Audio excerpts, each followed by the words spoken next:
And to help us make sense of all this is Mr. Andrew Houston, co-founder and managing director of Amba Research, the leading provider of investment research support services to the global capital markets industry.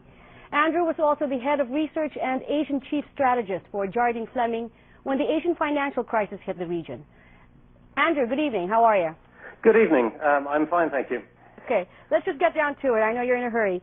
Can you tell us, what is this bailout plan really intended to do, and does it really get to the root of the problem that we're seeing here? Well, I think it gets part of the way there. Essentially, what has happened is that there's been excessive creation of credit, and banks have become too leveraged.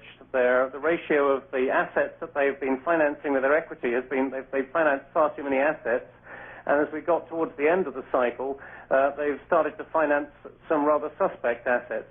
And this is exactly what happened in the Asian financial crisis back in 1997, when there was excessive bank credit available and asset prices were driven up and people invested in assets that they really shouldn't have done. And when people perceive that asset prices are going to fall, then suddenly the banks find themselves overextended. And then the danger is that credit is withdrawn from the market. And as credit is withdrawn, asset prices fall. That's what's happening to the U.S. housing market right now. Okay, but will this bailout actually, is it just merely to restore confidence, or is it, will it actually really release the much-needed credit into the financial system? Well, what's happened right now is that the interbank market has frozen, and that's because any one bank doesn't know if the other bank it's going to lend to is solvent or not. By removing up to $700 billion of the most distressed assets from the bank's balance sheets, that would restore confidence that the Federal Reserve is sitting there in the background, and if a bank does find that it needs to raise money, it can sell those distressed assets to the Federal Reserve and therefore create some liquidity. So therefore, in the short term, it certainly should restore some confidence. But, okay, so we're talking here $700 billion US for this particular activity. Can you quantify how much are we looking at so far today? Well, it's somewhere between $1.4 and $2 trillion that's been committed so far. There have been rescues of the mortgage insurance companies Fannie Mae and Freddie Mac. AIG Group had $85 billion pumped into it.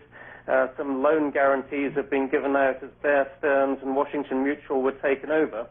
And so altogether, it's somewhere between 1.4 and 1.8 trillion. The real question now is how far do asset prices fall before the property market clears in North America? Because as prices fall further, more and more mortgages will likely fall into default. And as the economy slows and more people lose their jobs, more mortgages will default. So what we see today is not necessarily the final cost. The final cost could be double what's been committed already. Double the trillion that you're talking about. So what are the implications now for corporate America and the global economy if this plan doesn't get passed in the next 2 days? I think if the plan doesn't get passed in the next 2 days, we'll see, first of all, there'll be more bank failures because banks will be unable to access the liquidity they need to remain in business. And as banks fail, we will see that more of the good banks start to withdraw their loan credit from the real economy. Mm-hmm. So consumers will find that they can't borrow, companies will find that they can't borrow, and certain companies in the real economy will get into difficulties and have to start laying people off. And this is how you get into a slump. And clearly that's not desirable, which is why I think the consensus view is that the American lawmakers have got to do something. Okay, so we're looking at the real economy being at risk now without a bailout plan. Implications for the U.S. dollar and U.S. Treasuries here? And what do you think the Asian central banks will be doing on the back of this? Well, clearly the U.S. is going to have to issue a lot of debt over the next couple of years to pay for this bailout package. So we're looking at anything between $1.5 and $3 trillion of additional U.S. dollar debt being issued, and somebody needs to be there to buy this. And these need to be people who've got dollar savings, which would be the large Asian economies, Japan, China, and the Middle East. So you'd need to see some cooperation with those countries being prepared to deploy their savings to buy the dollar bonds that are going to be issued. And if there's any lack of appetite for the dollar assets that are being issued, then you'd see the US dollar falling. So that, the risk is that over the medium term, this is quite bad for the outlook for the US dollar. But I would think actually possibly in the short term, the US dollar may even strengthen because right now people are withdrawing funds from emerging markets and repatriating them to America. So there's actually net buying of American dollars. Okay. And what about for the Asian economies? What do you think would happen to them? How would they react, especially those with the big trading accounts with the U.S.?